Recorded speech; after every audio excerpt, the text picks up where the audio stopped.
Hello చెప్పండి. Sir ఇప్పుడు సత్యం మాట్లాడుతున్నాను ఏంటండి? అవునండి, మరి ఇప్పుడు మా ఫ్రెండ్ రాజు వాళ్ళ ఇంటికాడికి వచ్చి రోజు మా యేసు నమ్మాలని చెప్పేసి వాళ్ళు వెంట పడ్డారంట. ఇప్పుడు ప్రవీణ్ గారు నేను ఇప్పుడు అతను కూడా మీలాగా ఒక పాస్టర్ గా ఉన్నారు. నేను పాస్టర్ కాదు. నేను హిందువుని. నా కొడుకు పేరు రాము భద్రతం అనే గురుబాబులేషన్ జయ శ్రీరామ్ అని చూపెట్టేవాడిని. ఎవరైనా యేసుప్రభు దేవుడు అంటే నేను ఒప్పుకునేవాడిని కాదు సార్. ఒకప్పుడు సేమ్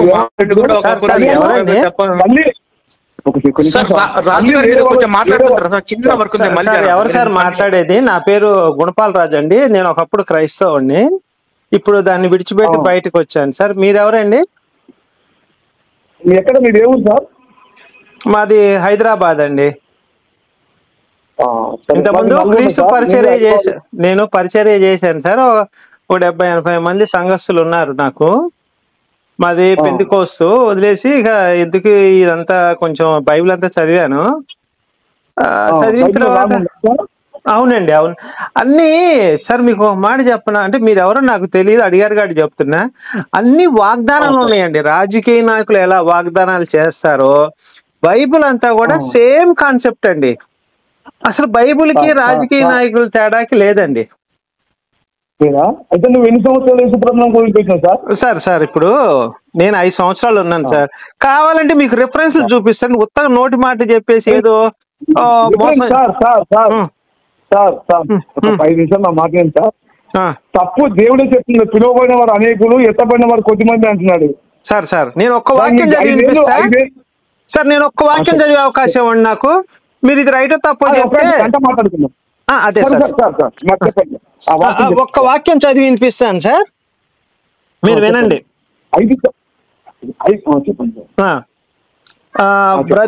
నా యందు విశ్వాసం ఉంచు ప్రతివాడును ఎన్నటికీ చనిపోడు.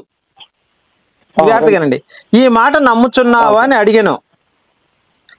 అందుకు అంటే యోహాను సువార్త 11వ అధ్యాయం 25వ వచనం నుంచి 26వ చదువుతాను, మళ్ళీ వినండి. అందుకు ఏసేపు పునరుద్ధానమును జీవము నేనే, నా యందు విశ్వాసం ఉంచువాడు చనిపోయినను బ్రతుకును. Catch my point. నెక్స్ట్ యోహాను సువార్త 11:25 26 చదువుతున్నా.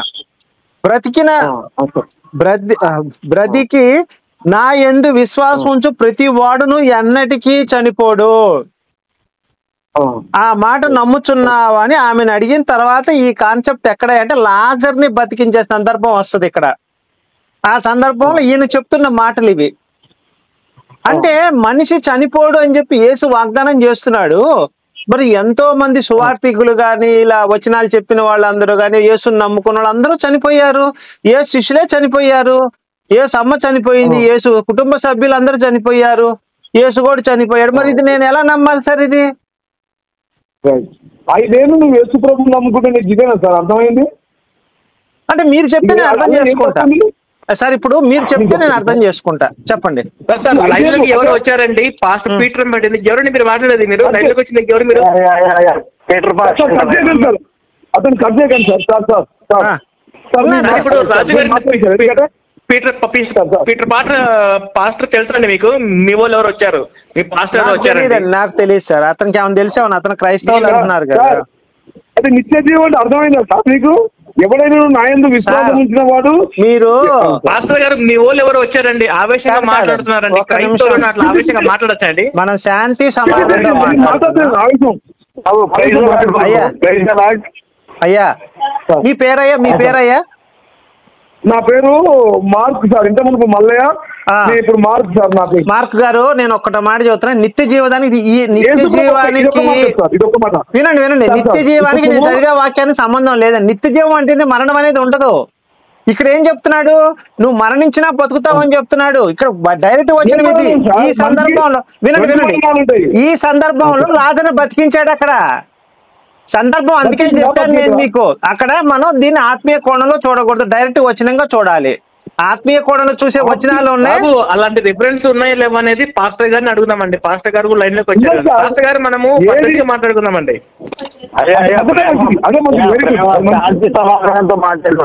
అయ్యా నేను కూడా అదేనయ్యా అనుకుంటుంది. పద్ధతిగా మాట్లాడాలి కావచ్చు, కానీ మనం మల్లయ్య గారు చెప్పండి.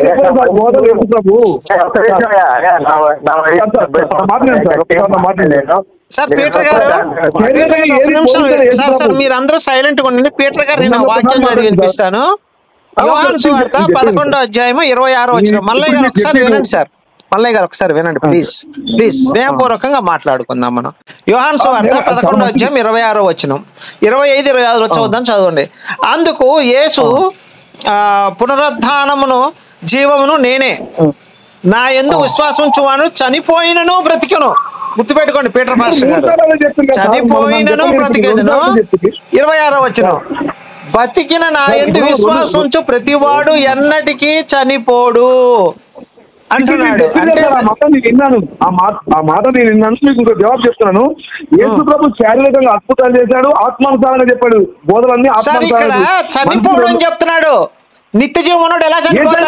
మీరు చెప్తున్నానికి మ్యాచ్ అవుదండి. నిత్య జీవము అంటే ఏంటి? ఎప్పటికీ జీవించుంటే నిత్య జీవం గురించి చెప్తలేదు. ఇది చనిపోడు అనే పదం వాడాడు, ఎన్నటికీ చనిపోడు అనే పదం వాడాడు. ఇక్కడ లాజరస్ను బతికించిన సందర్భం అది. ఇక్కడ అంటే చనిపోయిన వ్యక్తిని బతికిస్తున్నాడు కాబట్టి ఆ సందర్భంలో నీకు ఇక మరణం రాదు అని చెప్తున్నాడు.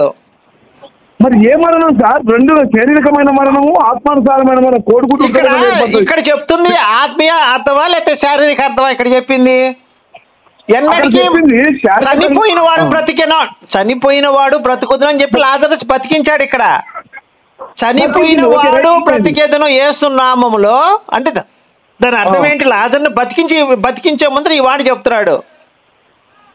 మీరు బల్లయ్య గారు ఒకసారి నేను చెప్పే జాగ్రత్తగా వినండి. ఇక్కడ నేను ఇక్కడ సందర్భాన్ని కూడా మనం తీసుకోవాలి. ఆత్మీయ కోణంలో కాదు, ఇక్కడ సందర్భాన్ని కూడా మనం తీసుకోవాలి. సందర్భం ఏందయ్యా అంటే చనిపోయిన లాజర్ని బతికించే సందర్భంలో ఈయన చెప్తున్న వాక్యాలు ఇవి. అంటే ఏంటది? ఇది ఆత్మీయ కోణంలో తీసుకోవాల్సింది కాదు. ఎందుకంటే డైరెక్ట్ బతికిస్తున్నాడు కాబట్టి నువ్వు నన్ను నమ్ముకుంటే ఎప్పటికీ నీకు మరణం కూడా రాదని చెప్తున్నాడు. అది ఆత్మీయ కోణం అనుకోండి, నీవు నిత్య జీవం పరలోకంలో ఉంటావు అని చెప్పేవాడు. ఇక్కడ బతుకుతున్నావు, చావు రాదని చెప్తున్నాడు. అంటే ఇది వాగ్దానం కాదా? దేవుడు ఇచ్చిన వాగ్దానం కాదా? మీరు మరి చూపించండి ఆత్మీయ అర్థం అని ఎక్కడైనా చూపించండి నాకు రిఫరెన్స్ ఈ వాక్యానికి. నేను చెప్తున్నాను సార్. సార్ పాపోహం పాపకర్మే పాప సంభవం పాపాత్మ. నువ్వు పాపంలో ఉన్నావు, పాపంలో జీవిస్తున్నావు నాయన. ఈ పాపం కాదా? మనిషి జన్మతో పాపి కర్మ. బైబిల్లో మీరు చెప్పిన వచనం ఉందా? బైబిల్లో మీరు చెప్పిన వచనం ఉందా? నేను చూపెడతా, ఉన్నది నేను చూపెడతా. జన్మతో పాపి కర్మతో పాపి. సార్ నా మాట సార్, లేకపోతే నా మాట ఒకసారి మీకు 5 గంటలు. హలో బైబిల్లో ఉంది చూపెడతా కానీ సార్ నేను చెప్పేది గారు ఏం చెప్తున్నాడండి ఆయన? అసలు ఆయన క్రైస్తవుడైనా లేదా హిందువా? నాకు అర్థం కావట్లేదు, చిన్న డౌట్ వస్తుంది.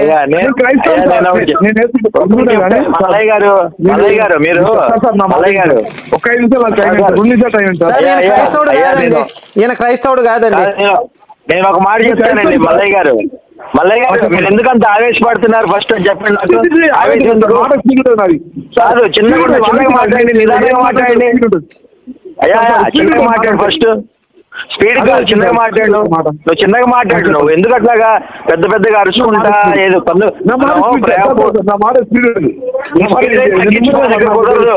నీ మాట తగ్గించాలి. ఏసునామం ప్రార్థన చేస్తున్నాను నేను ఇప్పుడు. నీ మాట తగ్గించబడుగాక. ఏసునామంలో నేను ప్రార్థన చేస్తున్నాను నీకు. నీ వాక్ అనేది తగ్గించబడుగాక, నీ వాక్ తగ్గించబడుగాక, మల్లయ్య వాక్ తగ్గించబడుగాక. హల్లెలూయా హల్లెలూయా ఆమేన్ ఆమేన్. ఇప్పుడు మాట్లాడయ్యా, ఇప్పుడు మాట్లాడు. చెప్పయ్యా. అయితే సార్ ఒక మాట చెప్తుంటారా సార్? మీరు చెప్తారా?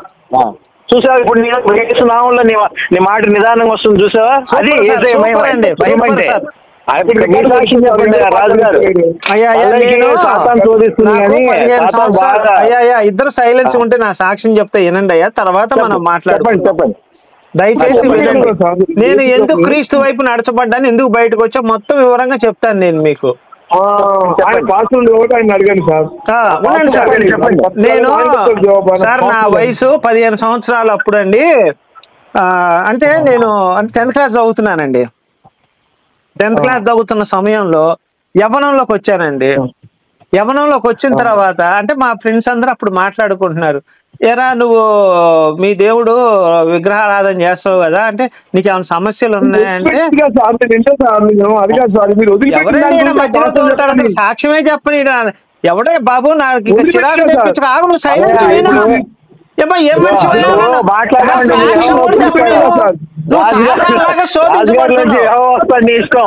ఒక నిమిషం సైలెంట్ గా మల్లయ్య గారు ఒక నిమిషం సైలెంట్ గా ఉండండి.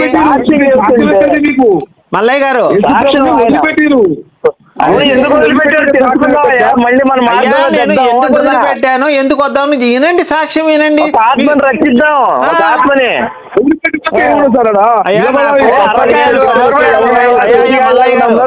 నేను 15 సంవత్సరాల వయసులో ఉన్నప్పుడు మా స్నేహితులంతా కూడా నువ్వు విగ్రహారాధన చేస్తున్నావు అన్నారు. అవునయ్యా విగ్రహారాధనే చేస్తున్నా అన్నాడు. తర్వాత అలా మాట్లాడుకుంటున్న సందర్భంలో అండి, ఒరే నీకేమన్నా కింద నువ్వు పడుకుంటావు కదా రాత్రిపూట నిద్రపోతున్నా, నీకేమన్నా తెల్లగా వస్తుందా కింద నుంచి అని అడిగారు. ఫ్రెండ్స్ సరదాగా అట్లా మాట్లాడుకునేవాళ్ళం కొంచెం యవ్వనంలో ఉన్నప్పుడు. అంటే నేనన్నాను 10th క్లాస్ కదండి మనకి ఏం తెలుస్తుంది, అడిగితే నాకేం రాదురా అట్లా వస్తే తప్పు కదా అంటే, అదే కింద నుంచి వస్తుంది వీర్యం ఇది అంటారు కదా దాన్ని. అయితే ఒక సందర్భంలో వాళ్ళందరూ అలా అంటున్నప్పుడు అరే అట్లా రాదురా తప్పు ఇలా రాదురా అని చెప్పి నేను అంటున్నా, అరే లేదురా మనం కొంచెం యవ్వనం వచ్చిన తర్వాత వస్తుంది, నువ్వు కూడా 10th క్లాస్ లో ఉంది చదువుకోండి. నేను చదువుకున్నా, నాకు అప్పుడు వీర్యం రావట్లేదండి. అప్పుడు తర్వాత నేను మా ఫ్రెండ్స్ అందరిని అడిగారే మీకు వస్తే అందరికి వస్తుందని చెప్పాను, నా ఒక్కడికే రావట్లేదండి. ఏం చేయాలని నాకు అసలు చాలా మంది డాక్టర్లు కలిశాను. 16 ఏళ్ళ ఇంటర్ ఫస్ట్ ఇయర్ లో డాక్టర్లు అందరిని కలిశానండి. డాక్టర్లు అందరూ కూడా చెక్ చేశారు, అన్ని బాగానే ఉన్నాయి, నీకు ఎందుకు రావట్లేదు తెలియదు అన్నారండి వాళ్ళు. మా ఇంటికి ఒక 1/2 కిలోమీటర్ దూరంలో పెంతికోస్ట్ చర్చ్ అని ఉంది. అంటే మా ఫ్రెండ్ వెళ్తుండేవాడు, అతనికి వాళ్ళ అమ్మ అతను వెళ్తుండే, ఇంటర్ ఫస్ట్ ఇయర్ లో అండి ఇదంతా జరిగింది. అయితే పెంతికోస్ట్ చర్చికి వెళ్ళి అడిగాడు అనమాట, అట్లా ప్రార్థన అది ఇది అంటే నేను నాకు ఇంట్రెస్ట్ లేదురా బాసు, ఇట్లా నమ్మను నేను ప్రార్థనలు గాని యేసుని గాని ఏ దేవుడిని నమ్మను అని చెప్పి అన్నా. తర్వాత అలా నాకు 20 సంవత్సరాలు వచ్చినాయండి. ఇంకా వీడు అనేవాడు, అరే నువ్వు యేసుక్రీస్తుని నమ్ముకోరా నీకు అన్ని జరుగుతాయి. డాక్టర్లు కూడా తిరిగా డాక్టర్లు అన్నారు ఇదంతా తెలియదు అసలు మిస్టరీగా ఉంది. కింద వాటిని ఏమంటారండి, టెస్టికల్స్ ఏదో అంటారు, వాటిని ఏమంటారండి, వాటిలోంచి వృషణాల నుంచి వీర్యం ఉత్పత్తి అవ్వాలి, ఉత్పత్తి అయితే బయటకు వస్తుందని చెప్పారండి. దానికి స్కానింగ్ చేశారు, లేకపోతే ఎంఆర్ఐ చేయించా, అన్ని చేయించాను. ఆ బ్లాకులు ఏమైనా ఉన్నాయి, బ్లాకులు ఉన్నా సరే బయటికి రాదట. సరే అది 21 సంవత్సరం దాకా డిగ్రీ అయిపోయింది నాకు, 21 సంవత్సరంలో ఇంకా అవ్వట్లేదు, అసలు పని అవ్వట్లేదు. తర్వాత ఏం జరిగిందంటే మా ఫ్రెండ్ అన్నాడు, అరే నీకు ఇదంతా కాదురా, నువ్వు ఇప్పటికే 20 సంవత్సరాలు వచ్చింది, నీకు ఇంకా రాకపోతే నీకు పెళ్లి కాదు, పిల్లలు పుట్టరు, నీ జీవితం వేస్ట్ అయిపోయి అంటే నాకు అది బాగానే వాళ్ళకి గట్టి పడతాం కానీ అనంత కోరికలన్నీ బాగానే ఉన్నాయి, ఇది ఒక్కటే ప్రాబ్లం ఉంది. అప్పుడు చర్చ్ గారు పాస్టర్ దగ్గర తీసుకెళ్లాడండి. ఆయన పేరు దావీద్ అనమాట, ఆ పాస్టర్ గారి పేరు ఇంగ్లీష్ లో డేవిడ్, తెలుగులో దావీద్ అని చెప్పాడు. నేను దావీద్ గారు ఇదండి సమస్య పాస్టర్ గారు అంటే, ఆయన అన్నాడు మీరు గనక యేసుని నమ్ముకొని ప్రార్థన చేసుకుని ఉదయాన్నే 4ంటికి లేచి 5 దాకా చేయాలని చెప్పి ప్రార్థన రాసి ఇచ్చాడు. ఆయన కింద చేయి పెట్టాడండి, కింద చేయి పెట్టి ప్రార్థన చేశాడండి. ఎవరి కిందండి? నా కింద దానికి పట్టుకున్నాడు సార్, ఇలా పట్టుకొని అంటే చెయ్యి అక్కడ పెట్టి ప్రార్థన చేశాడు.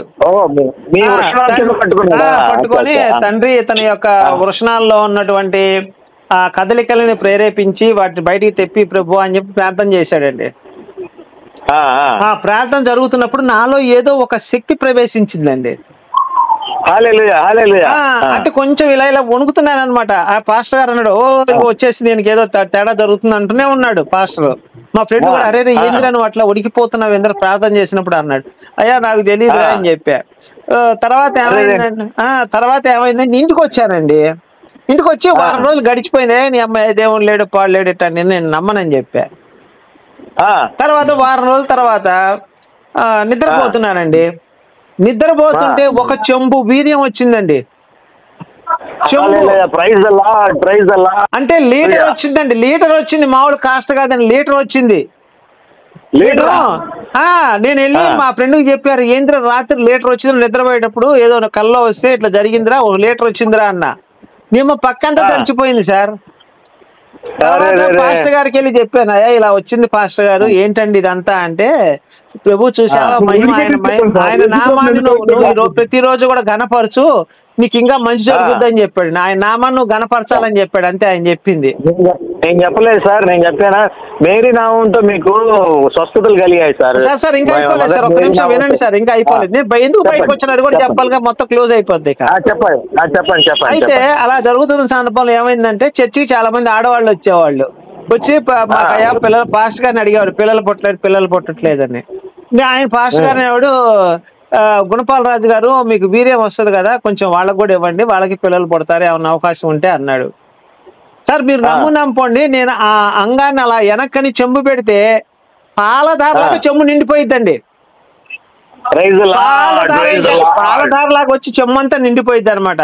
అలా మొత్తం నా ద్వారా 4 పిల్లలు పుట్టారండి చర్చిలో. అయితే నీకు ప్రాబ్లం ఉందండి, ప్రతిసారి అంతంతా వచ్చి పక్కలు తడిచిపోతుంటే మళ్ళీ ప్రార్థన చేసే, ప్రభు అంతంత వద్దు నాకు, కొంచెమే ఈ ప్రభు అన్న. పాస్టర్ గారు కూడా ప్రార్థన చేశారు, అవ్వలేదండి, అది అవ్వట్లేదు. రోజు చెంబి వచ్చి ఇట్లా పెట్టి చాలండి, ట్యాప్ తిప్పితే నీళ్ళు ఎలా వస్తాయి అలా వచ్చేస్తుంది, రోజుకు 4-5 లీటర్లు వస్తుంది. కష్టం కదండి మరి అట్లయితే. అదే కదండి, అందుకే కదండి పాస్టర్ గారు చెప్తే, పాస్టర్ గారు అన్నాడు, బాబు నేను ప్రార్థన చేస్తే నా వల్ల కాదు ఇది, ఇంకంతే నీ జీవితాంతం అన్నాడు. ఊరు నీ అమ్మ ఇది ఎట్లా ఉందంటే అతివృష్టి అనావృష్టి లాగా ఉంది, నా జీవితం అయిపోయింది అనుకో, నేను బాధపడుతున్నా. ప్రార్థన చేస్తున్నాడు. ఏమనుకోకుండా ఒక మాట చెప్తాను సార్, చెప్పండి. కూకట్పల్లి హైదరాబాద్ వచ్చినప్పుడు కూకట్పల్లి రండి సార్, మా హెబ్రోన్ చర్చ్ లో మీకు ప్రత్యేకమైన ప్రార్థనలు, నగ్న ప్రార్థనలు జరిపిస్తాం సార్. మీకు మొత్తం సార్ ఇంకా అయిపోలేదు సార్, కంప్లీట్ అయిన తర్వాత అప్పుడు మాట్లాడదాం మనం. అయితే నేను ఒక 15 రోజులు ఆయన ప్రార్థన చేశాడు, కంట్రోల్ అవ్వట్లేదు అది. ఊరినే అట్లా చెంబు ఒకటి పట్టుకొని ఇలా వెనక పొయ్యని చెంబు నిండిపోయేది 2 నిమిషాల్లో. మీకు ఏమో తెలియదండి, అదేనండి. అసలు డాక్టర్లు కూడా బద్దలు కొట్టుకున్నారు. ఒరే బాబు ఈయన చెక్ చేస్తే అసలు వాళ్ళ డాక్టర్లకి అర్థం కావట్లేదు, అంత తయారవుతాయి, ఏదో 10 బొట్లు 15 బొట్లు తయారైద్ది ఎవరికైనా, నీకేంది కొండ తయారైపోతుంది. ఒక రోజుకు 2 లీటర్లు 3 లీటర్లు గేదె కనుక పాలు ఇచ్చినట్టు ఇస్తున్నానండి. అసలు అర్థం కావట్లేదు పాస్టర్లకు కూడా, నీ అమ్మ డాక్టర్లకు అర్థం కావట్లేదు, పెద్ద పెద్ద నేనేం చెప్పానంటే, ప్రభువా నువ్వు గనక నాకు న్యాయం చేయకపోతే నేను నిన్ను ఇంకా నమ్మను జీవితంలో, నాకు గనక ఈ ప్రాబ్లం సార్, మీరు నమ్మండి, నేను ఒక అమ్మాయి దగ్గరికి వెళ్ళాను సార్. 25 ఏళ్ళప్పుడు ఒక అమ్మాయి దగ్గరికి వెళ్ళి సెక్స్ చేశాను సార్. ఆ లోపల అవుట్ అవ్వగానే ఆ అమ్మాయికి అసలు దాంట్లోంచి ఒక వరదలాగా వచ్చిందండి బయటికి. అంత వరదలాగా వచ్చింది. ఆ అమ్మాయిని ఏంది ఇంత వస్తుంది ఏంటిది అంటే, అసలు మొత్తం అంతా కూడా అదంతా కూడా ఒక పాలు గనక మంచం మీద పోస్తే ఎలా అయిపోద్ది, స్ప్రెడ్ అయిపోయి అదంతా మరకలు పడిపోతాయో అలా అయిపోతుందండి. ఇంకా అమ్మాయి నన్ను అసహించుకుంది, ఏంది ఇంత వస్తుంది, ఏంద్రా బాబు ఇది, నీ అమ్మాయి ఏదో బోర్ వేసినప్పుడు నీళ్లు పైకి తన్నట్టు అంతా ఉంది, నీ దెబ్బకు నేను తట్టుకోలేను అని చెప్పి ఆ అమ్మాయి నాకు లవర్ ఇంకా నాతో మాట్లాడలేదండి. నేను పాస్టర్ గారు చెప్పాయా, పాస్టర్ గారు ఈ సమస్య కనుక మీరు కనుక సమస్య పరిష్కరిస్తే నేను యేసయ్యని నమ్ముకుంటా, లేదా జీవితంలో మీ చర్చిలో నేను అడుగు పెట్టనని చెప్పా. ఆయన లేదు ఇంకొక 1 రోజులు టైం ఇవ్వండి పాస్టర్ గుణపాల రాజు గారు అన్నాడు. ఇచ్చానండి, 10 రోజులు ఇచ్చా, 15 రోజులు కంట్రోల్ అవ్వలేదండి. ఇక అందుకని యేసయ్యకి నేను స్వస్తి చెప్పాయా, నీ మహిమలు ఎంత ఘోరంగా ఉంటే నేను తట్టుకోలేను, నాకు వద్దయ్యా అని చెప్పి నేను క్రిస్టియానిటీలోకి బయటకు వచ్చాను. అందుకని క్రిస్టియానిటీ బయటకు వచ్చి ఇప్పుడు నేను అసలు ఎందుకు ఈ దేవుడు ఏ దేవుడు నమ్ముకుంటాను. ఈ రోజు కూడా ఒక ట్యాప్ తిప్పితే ఎలా వస్తుంది నా పరిస్థితి, అదే నా పరిస్థితి. ఎవడైనా బాగు చేసేవాడు ఉంటే నేను మెరాకి డబ్బులుగా పరంగా గానీ, ఏదైనా హాస్పిటల్లో కానీ, లేదా దేవుడు మహిమ చేసిన, యేసయ్య మహిమ చేసిన, నేను మళ్ళీ మీ క్రిస్టియానిటీలోకి వద్దాం అనుకుంటున్నానండి. ఇదండి నా సాక్ష్యం. ఇప్పుడు ఒక పాస్టర్ గా మీకు సలహా ఇస్తాను. చెప్పండి. తూర్పుగోదావరి జిల్లాలో గౌరీపట్నం అని ఉంటది, అక్కడ మేరీ మాత గుడి ఉంటది, తెలుసా మీకు? గుణదల్లో కాదు, మేరీపట్నంలో ఉంది. అక్కడ మేరీ బ్యాండ్స్ అని అమ్ముతుంటారు అనమాట. మనకి జళ్ళకి వేసుకునే బ్యాండ్ లాగా ఉంటాయి కదా, ఇట్లా జళ్ళకి జళ్ళకి వేసుకునే బ్యాండ్, అట్లాగే మేరీ బ్యాండ్స్ అని ఒక అమ్ముతుంటారు. ఒక 10 రూపాయలు బ్యాండ్స్ తెచ్చుకొని మీరు ముందు చర్మం ఇట్లా లాక్కొని 4 బ్యాండ్స్ వేసుకొని యేసునామంలో ప్రార్థన చేయండి, తగ్గిపోద్ది, మీకు డెఫినెట్ గా తగ్గిపోద్ది అయ్యా. డెఫినెట్ నేను చెప్తున్నాను, యేసునామంలో నేను ప్రార్థిస్తాను మీకోసం. గా మీకు ఆ మెయిన్ బ్యాండ్లు వేసుకుంటే మొత్తం ఆగిపోద్దండి, వీర్యంగా మీకు చుక్క కూడా రాదు. మళ్ళీ అంటే చుక్క కూడా రాదంటే మూర్తికి రాకుండా ఉండదు. బ్యాండ్ వల్ల మీకు కొద్దిగా 15 ముట్లు 16 బొట్లు అట్లా వచ్చిందండి. ఈ సమస్యతోటి నేను బయటకు వచ్చాను. దీనికోసం ఈ ఛానల్ పెట్టి యేసు ప్రభు సత్యవంతుడు కాదు, పాస్టర్ దొంగ. ఆయన పేరు ప్రవీణ్, నా పేరు గుణపాలరాజు. ఆయనకి నాకు సంబంధం లేదయ్యా. ఆయనకి నా సమస్య ప్రవీణ్ గారికి ఫోన్ చేసి నా సమస్య చెప్పుకుంటే ఆయన అన్నాడు, ఏమో ఎవరైనా పాస్టర్ వస్తే నీకు కలుపుతాను, ప్రార్థన చేస్తే మళ్ళీ తగ్గిద్దామని ఆయన అంటే ఆ ఆశతో నేను చేశాను అన్నమాట. అది చేసి మరి ఏసీలా బైబిల్లో చెప్పాడు కదా. మనం మల్లేష్ మాట్లాడమని చెప్పండి. ఉన్నారా మల్లేష్ లైన్ లో? ఉన్నారండి, ఉన్నారు. అదేనండి, యాక్చువల్ గా చక్కటి సాక్ష్యం అండి. నేను విధంగానే నేను కూడా క్రిస్టియన్ అయిపోదాం అనుకున్నానండి. అసలు యాక్చువల్ గా రాజు గారు అండ్ ఇంకొకరు ఎవరున్నారు ఆయన పేరు రాజు గారు చాలా యూట్యూబ్ ఛానల్ ఒకసారి మాట్లాడుతున్నారు, కొంచెం మాట్లాడండి. నాది యూట్యూబ్ ఛానల్ లేదు, నాకు లేదండి. ఆయనకి ప్రవీణ్ గారికే ఉందండి, నాకు లేదు సార్. నేను ఇక్కడ టమాటాలు అమ్ముతాను సార్. హైదరాబాద్ గడ్డి అన్నారు మార్కెట్ లో టమాటాలు అమ్ముతానండి నేను. సార్ ఇప్పుడు మీకు పెళ్లి అయిందా సార్? మీకు వివాహం అయిందా? కాలేదండి, నాకు పిల్లని ఇవ్వనని చెప్పేశారండి. ఎన్ని సంవత్సరాలు? నాకు ఇప్పుడు మీకు గుణపాలరాజు గారు, మీరు ఇప్పుడు ప్రయత్నం చేయండి అయ్యా. మంచి క్రిస్టియన్ అమ్మాయిని నేను మా చర్చిలో నీకు పెళ్లి చేస్తాను.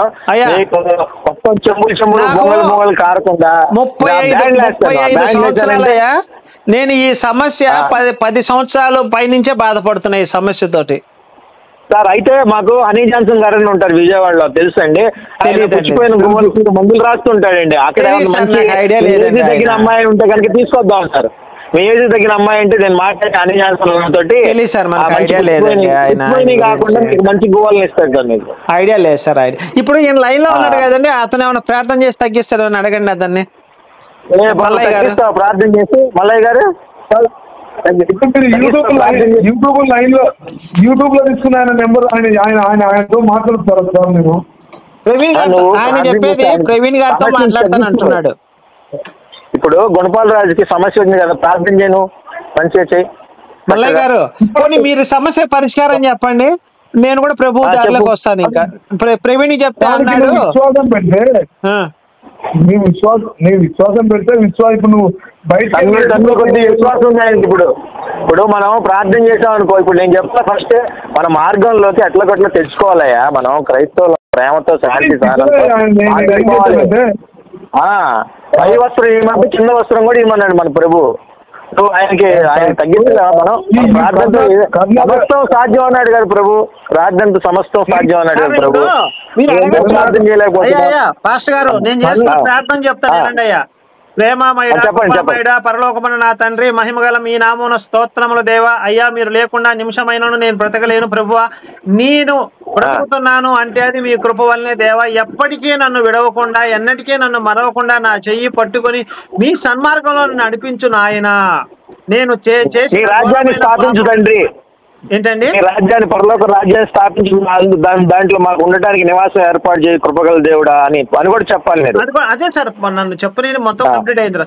నేను చేసిన ఘోరమైన పాపములను బట్టి నన్ను క్షమించి, నా బలహీనతలను బట్టి నన్ను చేర్చుకొని గొప్ప వాత్సల్యం నా పైన చూపి ఎప్పటికీ పాపములో పడకుండా ఎన్నటికీ లోకంలో కలిసిపోకుండా మీ ఇష్టముగా జీవిస్తూ పరలోక భాగ్యాన్ని పొందే దయను నాకు కలుగజేయు దేవా. నాలో ఉన్న లోపాలను గుర్తించి వాటిని సరిచేయి దేవా. యేసయ్య పరిశుద్ధ నామములో ప్రార్థించి పొందుతున్నాము పరమత తండ్రి, ఆమేన్. ఇదండి నేను కానీ ఇంత మటుకు నేను 10 సంవత్సరాల నుంచి ప్రార్థన చేసి ఇసుకుపోయినానండి. లేదండి మీరు రాజు గారు, ఇప్పుడు మా చర్చింది రండి సార్. మీరు దర్శన భాగాలు కూడా ఇవ్వాల్సిన అవసరం లేదండి.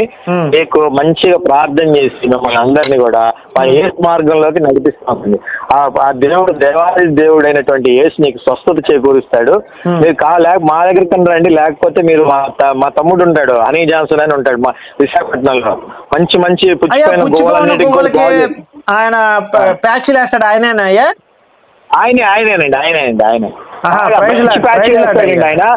చాలా మందిని ఇలాంటి వాళ్ళందరికీ ఆయన స్వస్థత కలగజేశాడు సార్. ఆయన చర్చిలో అబ్బో ఎంత మందికి పిల్లలు పుట్టించాడు కూడా అండి. ప్రార్థన ద్వారా సమస్తం సాధ్యం సార్.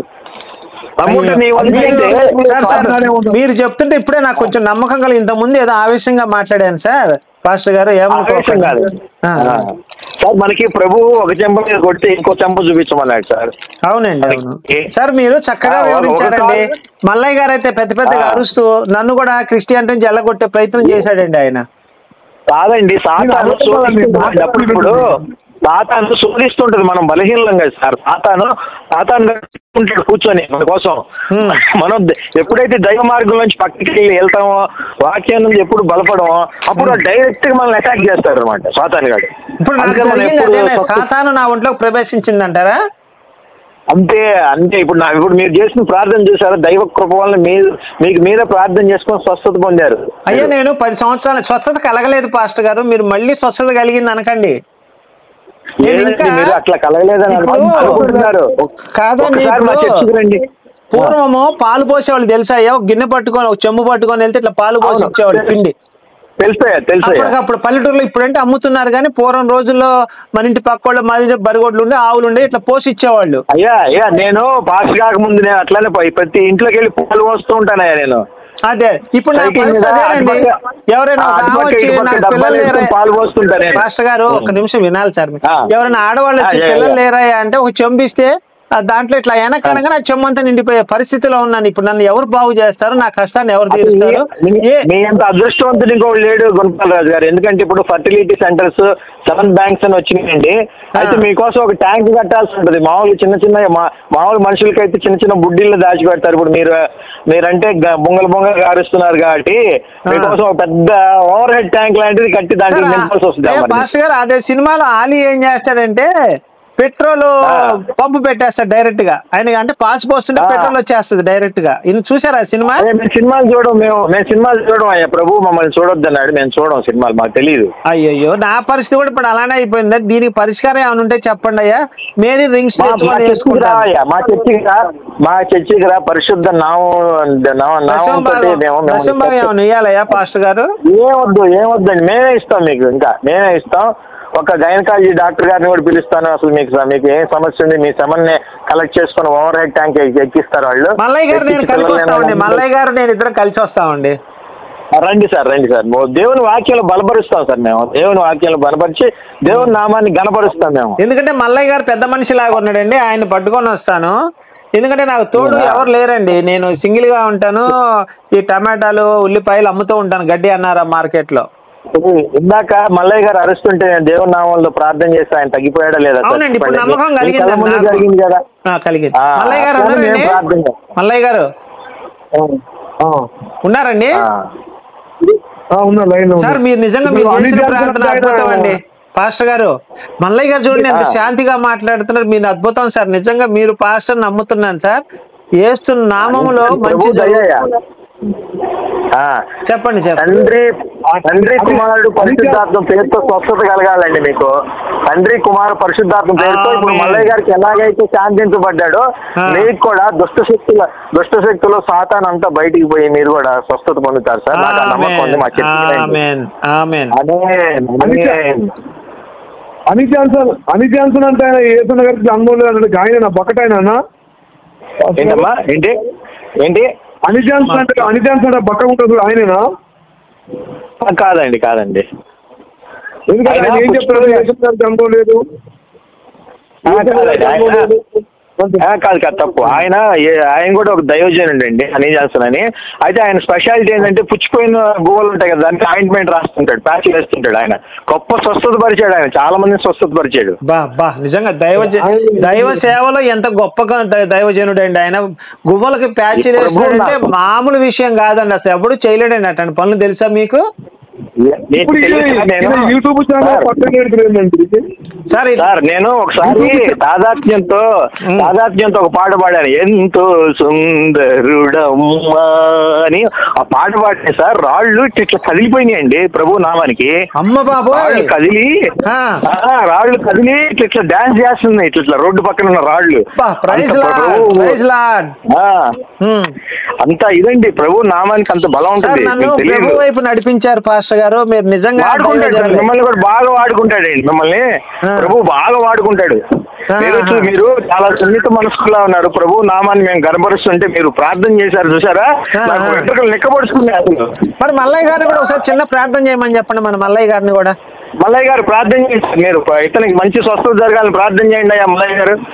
ప్రభు నామంలో, తండ్రి కుమార్ పరిశుద్ధాత్మ నామంలో ప్రార్థన చేయండి. పరిశుద్ధమైన దేవ, ప్రేమ నమ్మకం కలిగిన మా యేసు ప్రభా, గొప్ప దేవా, నేను మరొకసారి ప్రభా ఇంతసేపు నాయన మేము ఏదో మాట్లాడుకున్నాం కానీ ప్రభా అయా ఎన్ని క్షమించే దేవుడు నీవు కనుక ప్రభా, మరొకసారి ప్రభా అయా నరుని బలహీనతలు ఎరిగిన దేవుడు నాయన నీకు వందనాలు ప్రభా. తనకున్నటువంటి బలహీనతలను ఎరిగిన దేవుడు కనుక ప్రభా అయా సమాధానపరచేవారు ధన్యులు, వారు దేవుని కుమారులు అనబడుతున్నా ప్రభా. అయా ఈ యొక్క యూట్యూబ్ ఛానల్ అని కూడా నీ యొక్క స్వరాన్ని ఇన్నుటకు నీ కృప సహాయం చేయండి ప్రభా. అనేకమైనటువంటి ఈనాడు జరుగుతున్నటువంటి అపవాది చేస్తున్నటువంటి దురాత్మ కార్యాలను మీరు తీసివేయండి ప్రభా. అయా అతను మాట్లాడుతున్నాడు, నేను ఒంటరిగా ఉన్నాను ప్రభా, నువ్వు ఏమాత్రం నన్ను ఒంటరిగా ఉంచే దేవుడు కాదు తండ్రి. అయా తిరిగి తన ఉన్నటువంటి బలహీనతలను మీరు తీసివేయమని ఆయన గొప్ప అద్భుతాలు చనిపోయే ఇష్టమైతే ఒక రోజు కలుసుకుంటూ నీ కృప సహాయం చేయమని, మీ కృపలో భద్రపరచమని అన్ని నిజంగా మేము ఉగ్రతంగా మాట్లాడుతున్నాం ప్రభా. అందులో నీ శాంతి సమాధానం తీసుకొచ్చిన దేవుడు నాయన, అలాంటి శాంతి సమాధానాన్ని నాయన మా యొక్క సమస్యలు ఎన్నో ఉన్నప్పటికీ ప్రభా మీరు ఎంత ఉద్రికంగా మాట్లాడుతున్నాం ప్రభా, అంత గొప్ప దేవుడు నాయన. ఈ యొక్క ఉద్రీకరించి మీరు సంతోషపరిచి మమ్మల్ని సమాధానపరిచి వందలు ఇంకా అనేకులు మాట్లాడుతున్నప్పుడు నాయన జీవించడం మీకు సహాయం చేయమని, తనకున్న బలహీనతను జతపరచమని, జతపరచమని, మీ కృపలో భద్రపరచమని, తన యొక్క జీవితంలో మీరు అద్భుతాలు జరిగించమని, మీ కృపలో భద్రపరచమని ఏసు ఉన్నతమైన అడుగుతున్నాం తండ్రి. జరిగిందండి ఇప్పుడే. ఏమైంది సార్? 5 బొట్లే వచ్చిందండి ఇప్పుడు నాకు. బా చూసావయ్యా, మా దేవుడు ఎంత మంచివాడే. ఏసై అంటే నిజమైన దేవుడు, నిజ దేవుడు. 5 బొట్లే వచ్చింది కరెక్ట్ గా. మిరాకిల్ అండి సార్, మీరు మిరాకిల్ చేశారు. మహిమకే మహిమ కలుగును గాక. ఆమేన్ ఆమేన్ ఆమేన్. 5 బొట్లు వచ్చిందండి ఇప్పుడు. చూసారా మన అయ్యగారు ప్రార్థన చేశారు. నిజ దేవుని యొక్క సాక్ష్యం ఇదేనండి సార్. మీరు మా చర్చికి వచ్చి సాక్ష్యం చెప్పాలి సార్. గుణపాలరాజు గారు మీకు పంపిస్తాను, మీరు సాక్ష్యం చెప్పాలి. ఎన్నో 10 సంవత్సరాల నుంచి బాధపడుతున్నా ఈ బాధని మీరు 5 నిమిషాల్లో తీర్చారు. నిజంగా ప్రభు నామాన్ని కనపరచడానికి మీరు నేనిద్దరం బయలుదేరదాం. మరి తప్ప సార్ మీరు ఇప్పుడు ప్రార్థన చేశారు కదా, ఆయన పేరు ఏం పేరండి? మల్లేష్ మల్లయ్య గారికి మీరు ప్రభువా మల్లయ్య కుటుంబాన్ని, వారి పిల్లల్ని బహుగా దీవించి వారికి స్వస్థతపరచాలని యేసు నామంలో కోరుతున్నాను తండ్రి. ఆమేన్. అయ్యా తెలిసి తెలియక నేనేదో మాట్లాడాను. ఆ ప్రభువు నన్ను క్షమిస్తాడు, ఆయన హక్కును చేర్చుకుంటాడు నన్ను. మనల్ని అందరినీ క్షమించగా ప్రభువే నిజ దేవుడైన మన ప్రభువయ్యా. మీరేమి సారి ఎవరికి చెప్పాల్సిన, మనం ప్రభువుకి కృతజ్ఞతగా ఉండి దేవుని నామాన్ని గణపరచాలి. సాతాను గారికి మల్లయ్య గారు చెప్పండి. అసలు మీ ప్రార్థన అద్భుతం. మా అమ్మమ్మ నాకన్నా 3 ఏళ్ళు చిన్న, వానికి ఆరోగ్యం బాగాలని పెళ్లి చేయలే. 40 ఏళ్ళు ప్రార్థన చేస్తాలే. నేను ప్రార్థన చేస్తా. 5 ఏళ్ల కింద పెళ్లి చేసుకుని ఇక్కడ పిల్లగాలు 35 ఏళ్ళు పెళ్లి చేసుకోలేదు. ఏసయ్య గొప్ప దేవుడు, ఏం కాదు పెళ్లిగా. ఏసయ్య కూడా పెళ్లి చేయలేదు. మనం ప్రార్థన చేద్దాం. 5 ఏముంది అందులో సార్? మీ నెంబర్ చెప్పండి. నా నెంబర్ 1901000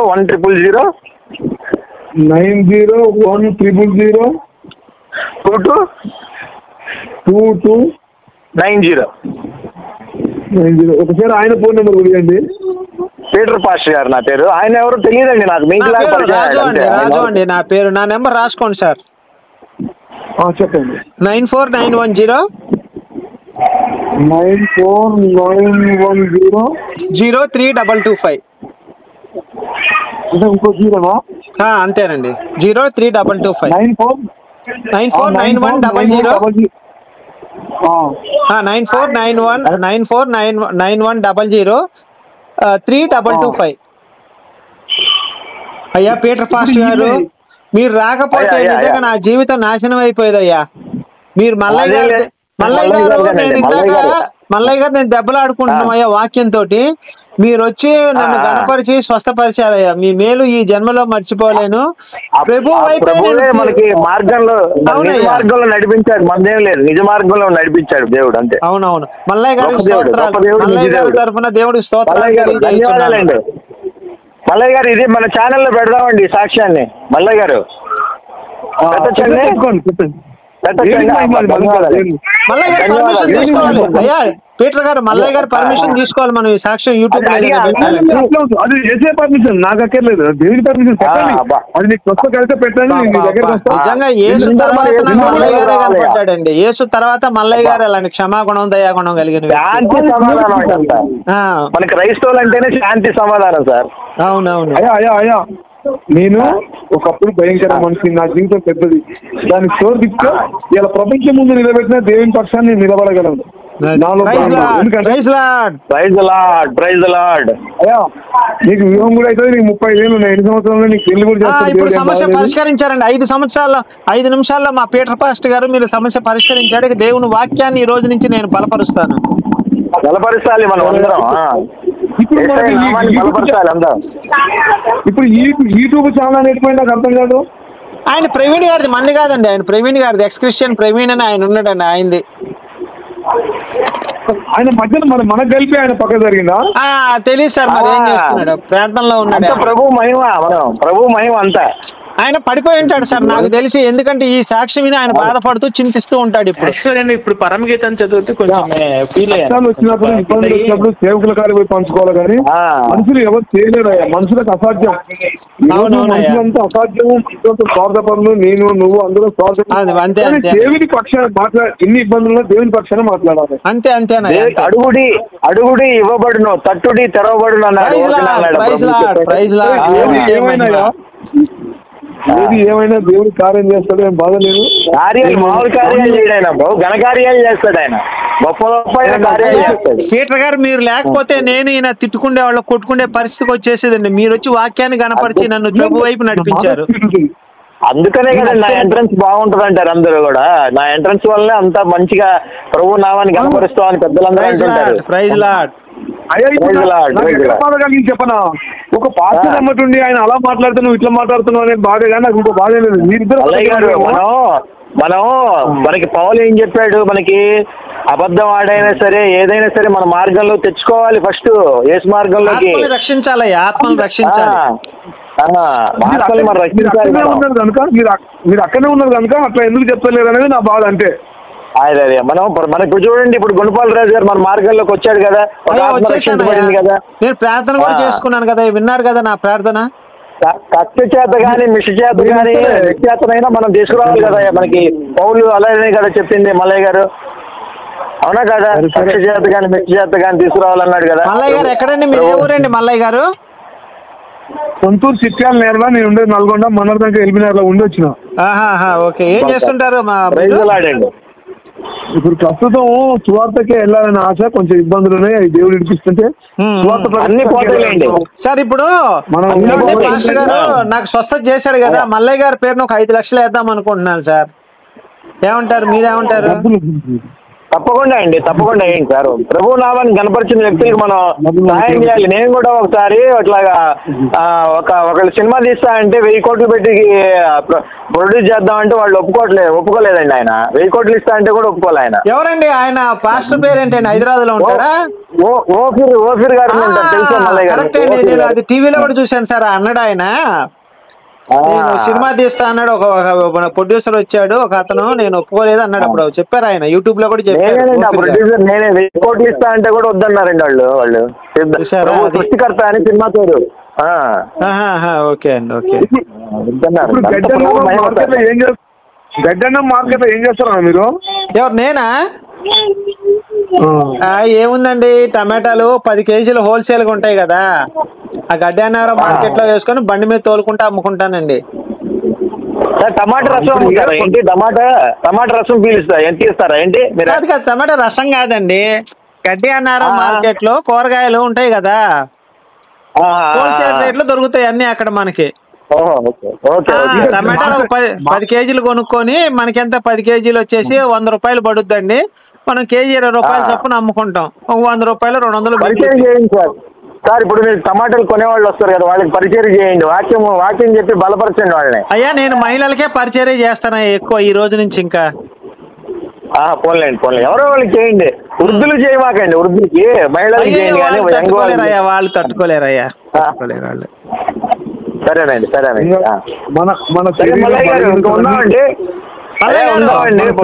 మళ్ళీ ఒక గంట చేద్దాంలే మల్లయ్య గారు, సరేనా? ఇప్పుడు యూట్యూబ్ ఛానల్ ఎటుపోయిండు ఆయన ఎటుపోయిండు, మనకు కలిపిండు. ఆయన కూడా స్వస్థత, ఆయన కూడా మారు మనసు పొందుతాడులేండి, మనం చెప్దాంలేండి. ఏదో ఏడు పిలిపిస్తుందండి, ఎక్కడి నుంచో ఒక ఏడు పిలిపిస్తుందండి, మూలిగి ఏడుస్తున్నట్టు వినిపిస్తుంది. మరి ఆయన మన కలిపిన ఆయన ఏడుస్తున్నాడు ఏంటని అనుమానంగా ఉందండి నాకు. మీకు ఏమైనా వినిపిస్తుందా పాస్టర్ గారు? నాకు లైట్ గా ఏదో వినిపిస్తుంది ఏడుస్తున్నట్టు. అయితే ఆ యూట్యూబర్ కి మనసు కరిగి ఉంటదండి, ఆయన కూడా మారు మనసు పొందాల్సిందే. మనం రంగంలోకి దిగామంటే మారు మనసు పొందాల్సిందే. Peter pastor once step in everything will change, అంటే మారు మనసు పొందాల్సిందే. అయ్యగారు నా జీవితాన్ని మార్చేసి అయ్యగారు వందనాలు ఇప్పుడు మన ముగ్గురు లైన్ కలిపి ఆయన జరిగిందా పక్కకు? అవునండి. సరే నేను ఫోన్ పెట్టేశాను సార్, ఫుల్ కాన్ఫిడెన్స్. నీ అమ్మాయి ఏం గొర్రె